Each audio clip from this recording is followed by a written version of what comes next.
welcome to Storyboard. I'm Shibani Gharat. McDonald's has launched the Chicken Big Mac in India, and the brand has also roped in former Indian cricket team captain Virendra Sehwag for the launch. To tell us more about this and McDonald's plans for the year, key QSR trends, we are catching up with Arvind R.P, Senior Director Marketing and Communications at McDonald's India, West and South. Listen in. Arvind, welcome to CNBC-TV18. Thank you, Shibani, for having me. So first, let's begin the conversation with the big launch, bringing in Big Mac to India. What made you launch the Big Mac in the country approximately 27 years after launching McDonald's in India? Absolutely. So this is definitely, like you said, one of the biggest launches for us in quite some time. The iconic Chicken Big Mac coming to India. But to explain the context, let me go back to our strategy that we have been following over the past few years. And this strategy has given us a lot of dividends, especially in the last few quarters. And this revolves around three growth pillars: burger, chicken, and coffee. When you say McDonald's, consumers, of course, associate ourselves with burgers, right? Burgers is the core of the brand. Yeah. But the two new growth pillars are chicken and coffee. And that's where Chicken Big Mac comes in from this perspective. Sure. Like you know, the Big Mac has an iconic status worldwide, has got a big fan following. Correct. It's been quite some time since we launched our Maharaja Mac also. And like you know, Maharaja Mac has been conceptualized for the Indian consumers. Yeah. And from a global perspective, it's one of its kind, Yeah. where the Big Mac has been conceptualized for a local market. Yeah. And Maharaja Mac has its own great fan following. Correct. But we thought it's time to revitalize the Mac platform, give consumers and the fans new news, something that's global, and because of its unique and secret sauce and gherkins, there is a kind of flavor to the product, which we are very sure consumers will love. So that's a global flavor, but McDonald's in India has been known for localizing. So are you going to localize the Big Mac in the coming days? Also, we have like a local ambassador on board and a campaign with Virendra Sehwag that you've launched. Absolutely. So thought behind Chicken Big Mac campaign was the burger is so iconic that even big icons pale in comparison when it comes to the Chicken Big Mac. And when we were working with our creative partner DDB on the ideation behind this campaign, there was no better fit than Virendra Sehwag. Such a quirky personality, such a witty personality, such a great fit to the brand. Recently, in fact, Westlife Food World announced that they plan to add 250 to 300 stores in the next 5 years and an investment of about 1,400 crore rupees in the next 5 years. So this will all go in, expansion, of course, and reimagining the stores, the McDonald's stores. Absolutely. So if you can share with us, how are you exactly doing that? Sure. While there are a lot of menu innovations in the past, and there will be a lot of menu innovations in the future, and the menu innovations will be across burger, chicken, and coffee, it's equally important that the consumer experience is also upgraded over time. And in this context, we want to be ahead of the consumer and not just follow the trend.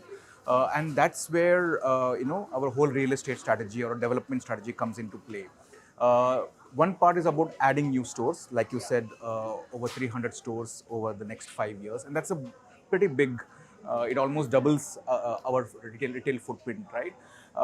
And that enables us to go into newer geographies.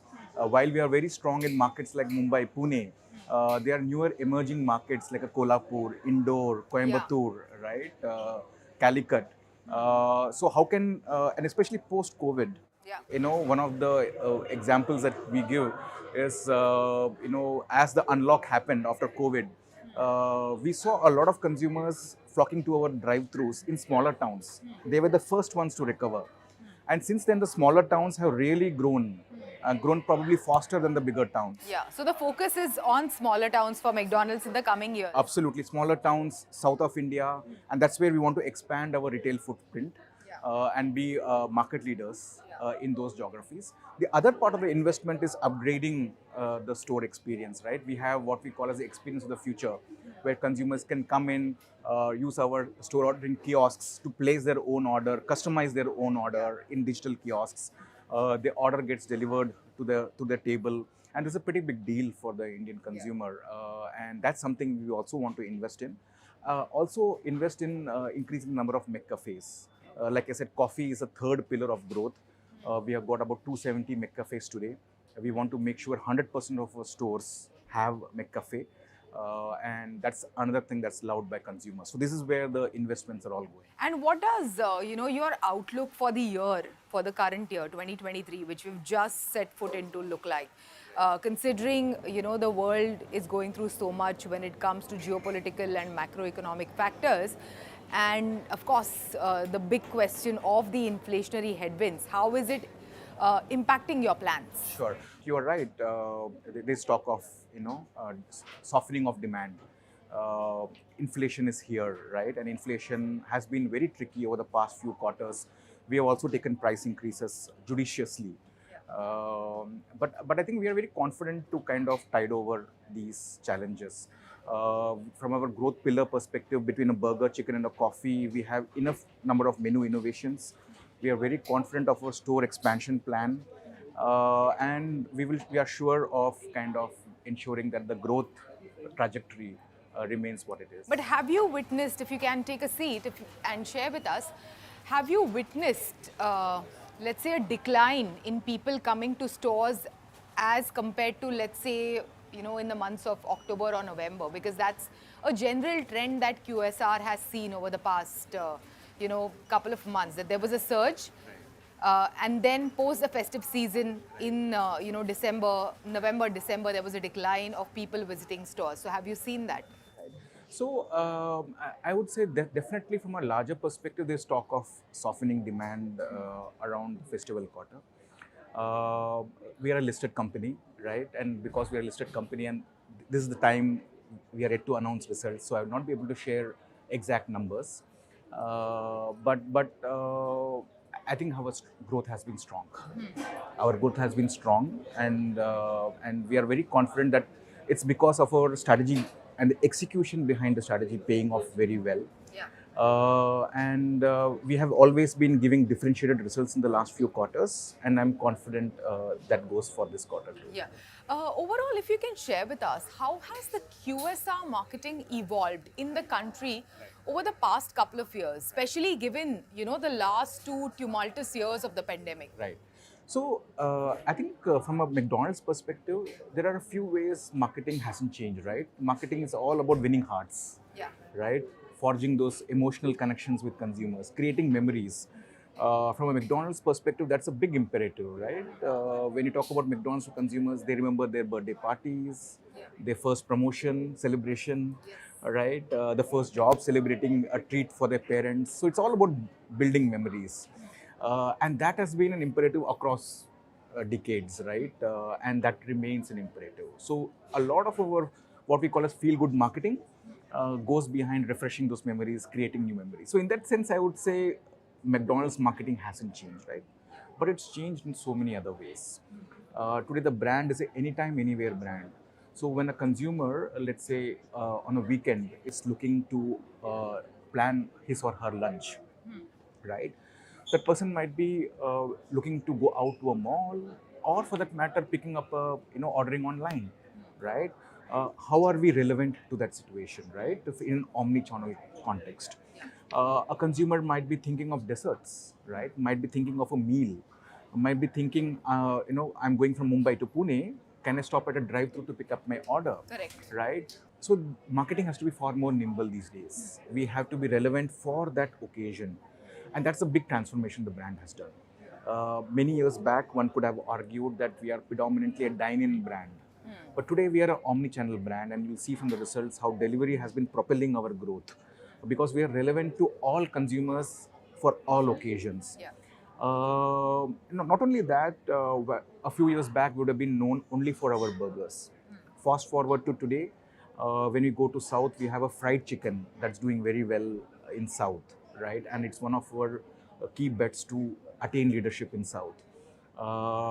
McCafe, right? We launched this more than a decade back. It's doing very well. Consumers keep coming back for their favorite coffee.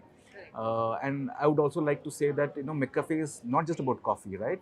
In the late night, you want to indulge over a shake. There are enough shakes in our portfolio too that consumers like. So in many ways, marketing has changed. For example, we have a very strong CRM program backed by analytics that makes us relevant to every consumer at that point in time. So digital really propels our business today more ways than one compared to, let's say, a decade or two. Yeah. Tell me, what does it really take to open a new store at a new location? What are the challenges there?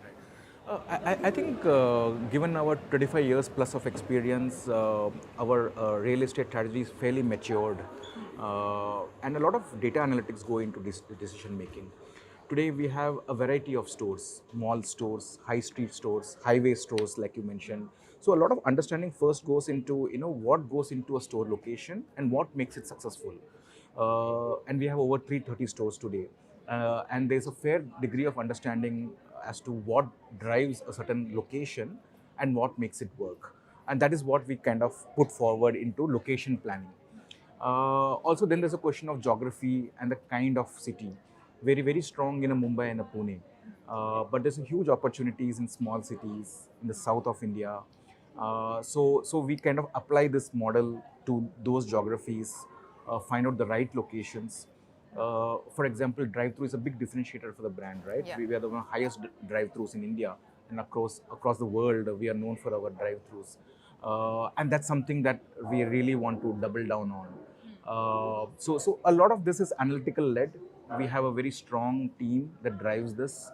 But what are the challenges that you face then? Well, I think as a brand, because we are a leader brand, and we have a very unique real estate strategy of long-term partnership with, the real estate owners. I would say we have a very favorable advantage, Yeah. right? And we kind of ensure that we have a fantastic partnership with real estate partners. So I would say, rather than challenges, it's more of opportunities out there. How we cherry pick those opportunities to make sure, from an economics perspective, long-term economics perspective, it plays out right. I think that's the whole decision making. So burgers, coffees and chicken is how a consumer is consuming McDonald's. But what are the general industry trends? What are the QSR trends that McDonald's as a brand is witnessing or noticing? Sure. I think one thing for sure, and it's true for the past few years, cheese is a very big theme in the industry, in the food industry. And thanks to many brands, cheese has got democratized. And vegetarians or non-vegetarians, they have a common love, right, for cheese.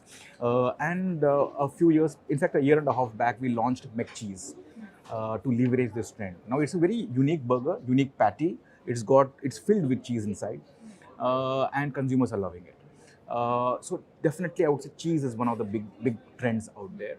The other big trend for some time has been spicy chicken. I think that's a gap in the market. While fried chicken has always been there, especially in the south of India, people prefer their chicken spicy. And out of a lot of consumer insight, we kind of conceptualized our fried chicken, which is spicy from outside to inside, right? Till the last bite, it's spicy and juicy, which is how many consumers love their chicken. And finally, before we go, what are the key things and what are the strategies that will define McDonald's marketing in the coming months, in this year to come?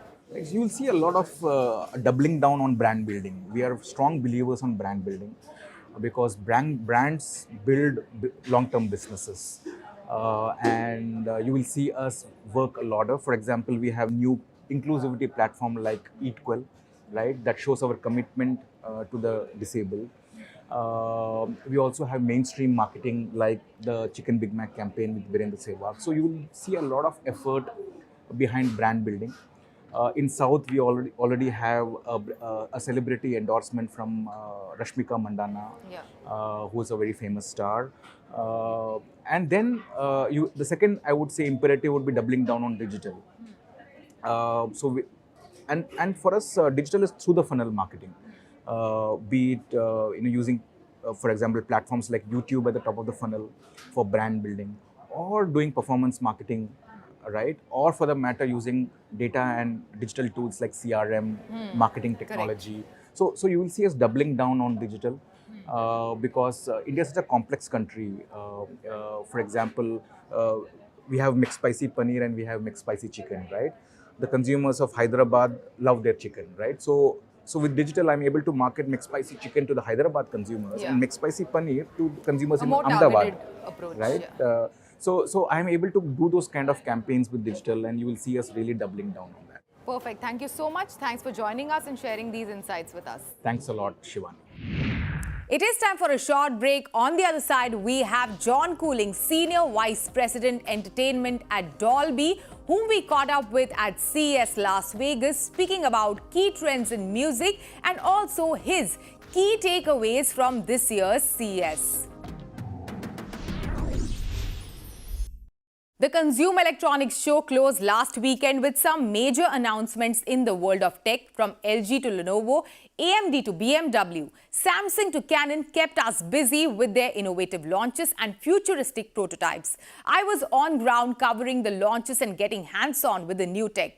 Many prominent takeaways for the advertising business emerged out of this year's CES. One of them is that immersive content is the future. During the event, for example, Canon and director M. Night Shyamalan took center stage to enable unique experiences for the attendees. These experiences were enabled by and featured Canon tech, including its free Viewpoint video system, Mreal mixed reality headset, Kokomo VR software and remote collaboration tool Amlos. Like, for example, I actually connected with an actor from the Philadelphia set of Shyamalan's to-be-released film Knock at the Cabin to investigate the aftermath of events from the movie, and I did give her some solutions. Another fantastic engagement by a brand was by Dolby at Dolby Live in Vegas. Now, Dolby has been promoting Atmos, initially launched in 2012. For movie theaters as an immersive sound format for music. But at CES, Grammy-winning band Imagine Dragons rocked the tech event with a live private concert in Dolby Atmos at Dolby Live. Now, Dolby Live at Park MGM, which was formerly known as Park Theatre, is a 5,200-seated theatre that was equipped with Atmos after Dolby took over the venue in 2012. This was in fact Imagine Dragons' first performance incorporating Atmos, as they performed hits such as Demons and Radioactive to an energized home crowd. To tell us more about this, key trends around CES and takeaways for the brand, we caught up with John Cooling, Senior Vice President Entertainment at Dolby.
sun hasn't died, but deep in my bones, I'm waking up. Enough. When we work with creatives, musicians, and artists, one of the things they told us is while they love making records in Dolby Atmos, they want to bring a live experience to their fans as well. And so we worked with the venue here to create the first Dolby Atmos experience inside a live concert. And so Imagine Dragons will be performing tonight in a one-off concert to show really not just our guests, but also guests of their charity, just what that experience can be. Dolby has been present here on ground at CES for many years. How is this one different from any of the previous experiences that Dolby has had over here? Well, of course, it's the first back for a couple of years. So we're all finding our feet again here in Las Vegas and getting to know each other again and meeting some old friends. For us, I think what's different is we can show such a range of experiences that are in real products, in real life. And we have so many of our partners all over the show showing how those experiences come to life in their products as well. And that's just wonderful for us. Great. And in terms of entertainment technology and overall music and immersive music experience, what are some of the key trends that you're seeing over here? Well, we're excited by just the growth in music itself, how artists from different genres are embracing the technology and coming up with ways of expressing themselves in this new way. So whether it's EDM music or country music or reggaeton or hip hop or classical music, each of those different genres is just doing more and more and more. And that's just really exciting for us. And 2 years of pandemic has also resulted into consumers interacting with music a lot more in their personal space, on their personal platforms. So how is that shaping your business decisions? Well, absolutely. We see consumers really love entertainment and they listen to a lot of music, actually a lot of podcasting as well. And so we're involved in that also to help bring the experience there. Where I think it shapes our decisions is we go, I think, where consumers enjoy entertainment the most. That's where we feel we can make the biggest difference. So that's where we focus our energies. Perfect. Thank you so much. Thanks for sharing your insights with us today. It's wonderful to be here. Thank you.